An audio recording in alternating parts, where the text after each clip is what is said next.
नमस्कार दोस्तों। आज हम लोग यूपीटीएलएस सेकेंड सेमेस्टर का प्रीवियस ईयर क्वेश्चन देखेंगे विज्ञान का। चलिए स्टार्ट करते हैं। निम्नलिखित में से चूना पत्थर का रासायनिक सूत्र है CaCO3। चूना पत्थर का रासायनिक नाम कैल्शियम कार्बोनेट है।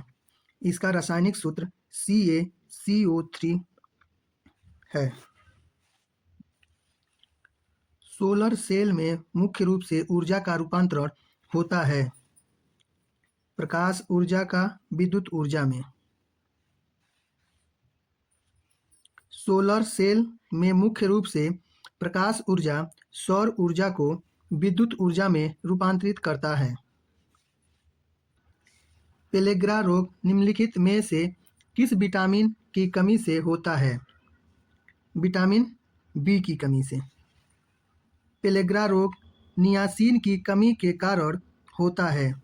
नियासिन विटामिन B3 का रासायनिक नाम है। जड़ों द्वारा वर्धी प्रजनन होता है। शकरकंद में। जड़ों द्वारा वर्धी प्रजनन शकरकंद में होता है। इसके अन्य उदाहरण रताल, डहेलिया, अमरूद, ट्रैपियोका आदि। वह उत्तोलक जिसमें आलंब एवं आयास के मध्य भार है। ट्राली।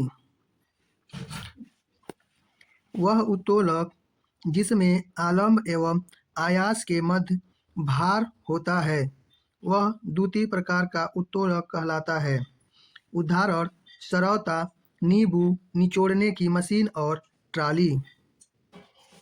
सौर मंडल में सूर्य के सबसे नजदीक स्थित ग्रह का नाम लिखिए। सौर मंडल में सूर्य के सबसे नजदीक स्थित ग्रह बुध है। सौर मंडल में 8 ग्रह हैं जो एक स्थिर गति से सूर्य की परिक्रमा करते हैं। बुध ग्रह को सूर्य का चक्कर लगाने में 88 दिन का समय लगता है। बुध सौर मंडल का सबसे छोटा ग्रह है और इसका कोई उपग्रह नहीं है। मानव की खोपड़ी में उपस्थित हड्डियों की कुल संख्या कितनी है? लिखिए। मानव की खोपड़ी में उपस्थित हड्डियों की कुल संख्या 22 है।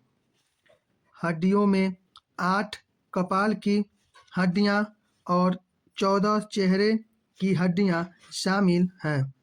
मध्य कान की हड्डियों समेत सिर में 29 हड्डियां होती हैं। सबसे छोटी हड्डी कान की स्टेपीज हड्डी है। चेहरे की सबसे बड़ी हड्डी मैंडिबल है जो सबसे मजबूत भी है।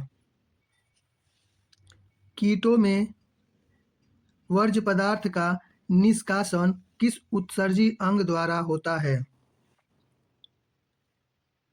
कीटों में वर्ज्य पदार्थों का निष्कासन मैलपिगियन निसर्ग नलियों ही मुख्य उत्सर्जन इंद्रियां हैं। ये शरीर गुहा के रक्त में से उत्सर्जित पदार्थ अवशोषण और पश्चात में ले जाती हैं। मैलपीगी कोशिकाएं उसे आंत में प्रवाहित करती हैं। हालांकि कशेरुकाओं में मुख्य उत्सर्जी अंग एक जोड़ी विकृति होती है, लेकिन कीटों तथा अन्य आर्थ्रोपोडा प्राणियों में शारीरिक सतह से गैस विनिमय इनमें संभव नहीं हो पाता। किसी एक अम्ल एवं एक क्षार का रासायनिक सूत्र लिखिए। अम्ल सल्फ्यूरिक एसिड H2SO4। क्षार सोडियम हाइड्रॉक्साइड NaOH। Fe2O3 में लोहे की संयोजकता कितनी है? FeO3 में लोहे की संयोजकता 3 है जबकि ऑक्सीजन की संयोजकता 2 है।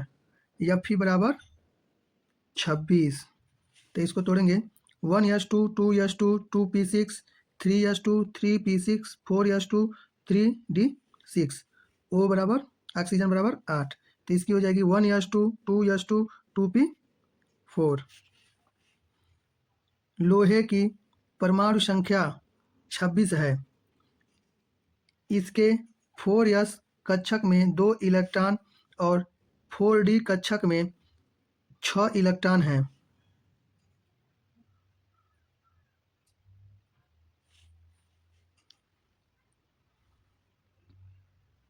स्थिरता प्राप्त करने के लिए यह 4s कक्षक में 2 इलेक्ट्रॉन खो देता है, इसीलिए इसकी संयोजकता +2 होती है। क्योंकि आधे भरे हुए कक्षक अधिक स्थिर होते हैं, इसीलिए यह d कक्षक से 1 इलेक्ट्रॉन खो देता है और इसकी संयोजकता +3 हो जाती है।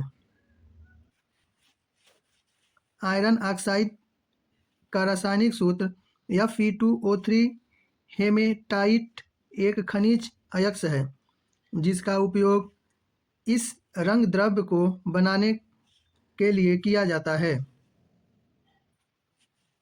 ऊष्मा के संचरण की किस विधि द्वारा जल गर्म होता है?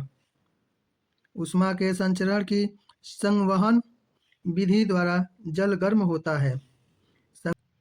संवहन में द्रव के गर्म अंश गतिशील होकर ऊष्मा अन्यत्र वहन करते हैं।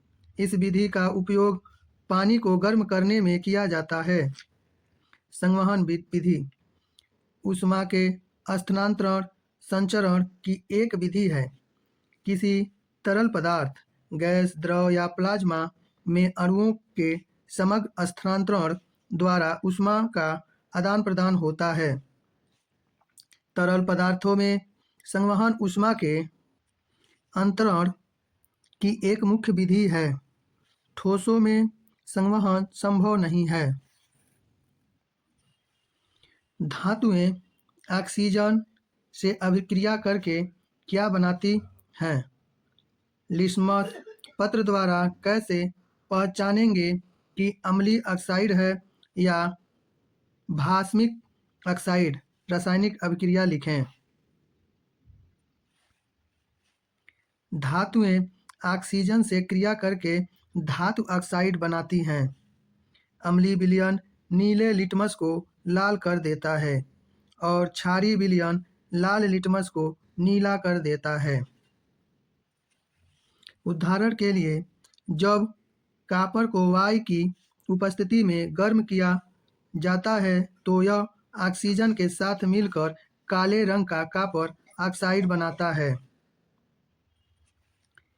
कृषि कार्य में प्रयुक्त उपकरण डिबलर एवं कल्टीवेटर का उपयोगिता लिखिए।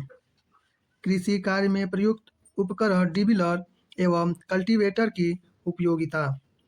डिबलर से अच्छी तरह तैयार खेती में बड़े या मध्यम आकार की बीज बुआई करने या अंतर को पूरा करने के लिए उपयोग किया जाता है।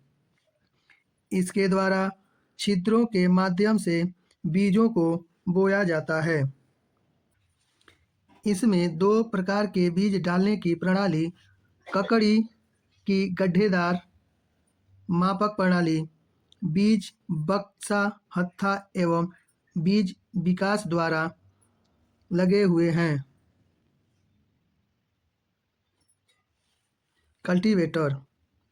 कल्टीवेटर एक कृषि उपकरण है जिसका उपयोग खेत की जुताई करने के लिए किया जाता है।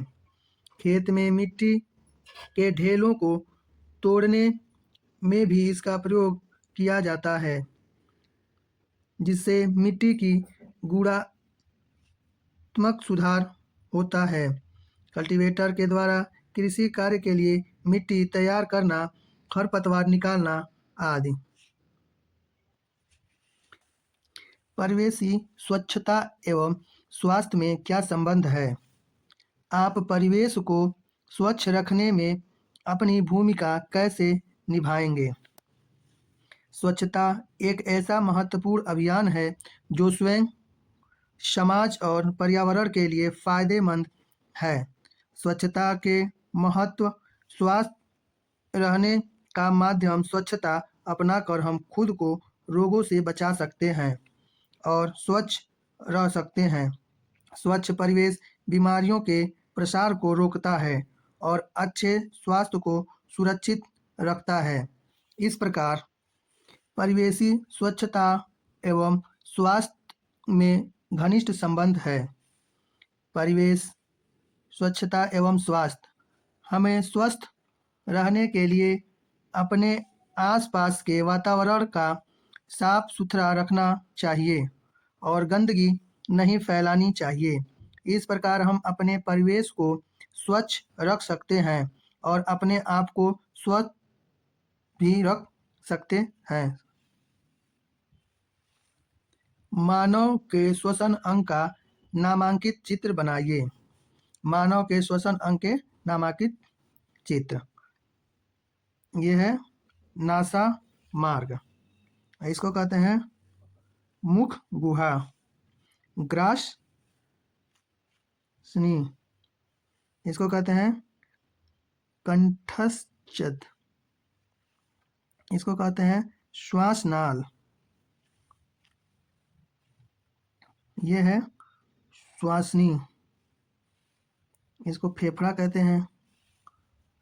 श्वास नलिकाएं जो हैं ये सब श्वास नलिकाएं हैं। ये हृदय है और ये फुसफुस धमनी और ये फुसफुस सिरा। हम ऊर्जा का अपव्यय कहाँ कहाँ करते हैं? ऊर्जा को संरक्षित करने के विभिन्न तरीके लिखिए। ऊर्जा का अपव्यय लगभग सभी भौतिक और रासायनिक परिवर्तन के दौरान ऊर्जा का क्षय होता है। किसी भी व्यक्ति को कार्यशील रहने के लिए ऊर्जा की आवश्यकता होती है। मनुष्य के विभिन्न आवश्यकताओं जैसे कपड़ा, मकान, सड़क, भोजन, जल, वायु, परिवहन, संचार, सूचना प्रसारण एवं अन्य मानव संसाधन के निर्माण के लिए ऊर्जा की आवश्यकता होती है। ऊर्जा से ही मानव कार्य करने योग्य बनता है एवं सक्रिय रहता है। ऊर्जा संरक्षण के तरीके। बहुत आवश्यक होने पर ही मोटरसाइकिल, स्कूटी, कार का प्रयोग करें। आवश्यकता न होने पर विद्युत उपकरण, पंखा, बल्ब, रेफ्रिजरेटर, फ्रिज आदि को बंद रखें। सामान्य बल्बों के स्थान पर एलईडी का प्रयोग करके ऊर्जा का बचत किया जा सकता है। यदि संभव हो सके तो सोलर कुकर, सोलर लालटेन, सोलर पंप का उपयोग करें। जहाँ तक संभव हो सके पैदल चलें या साइकिल का प्रयोग करें, जिससे ईंधन को बचाया जा सकता है। हमारे प्रतिदिन के भोजन में पोषक तत्वों की कमी से होने वाले किसी एक रोग का नाम, लक्षण तथा उससे बचने के उपाय लिखिए। खाद्य पदार्थों में पोषक तत्वों की कमी का सीधा असर हमारे सेहत पर पड़ रहा है। सेहत खराब करने में कीटनाशक की बड़ी भूमिका है। किसी व्यक्ति के आहार में कार्बोहाइड्रेट, प्रोटीन, विटामिन, वसा एवं सूक्ष्म पोषक तत्व होने चाहिए। पोषक तत्वों की कमी से होने वाले रोग। कार्बोहाइड्रेट, सुस्ती एवं कमजोरी हो सकती है। प्रोटीन, एनीमिया हो सकती है। विटामिन, शरीर की प्रतिरोधक क्षमता, कैंसर, संक्रमण। विटामिन की कमी से एक मुख्य रोग रतौंधी है।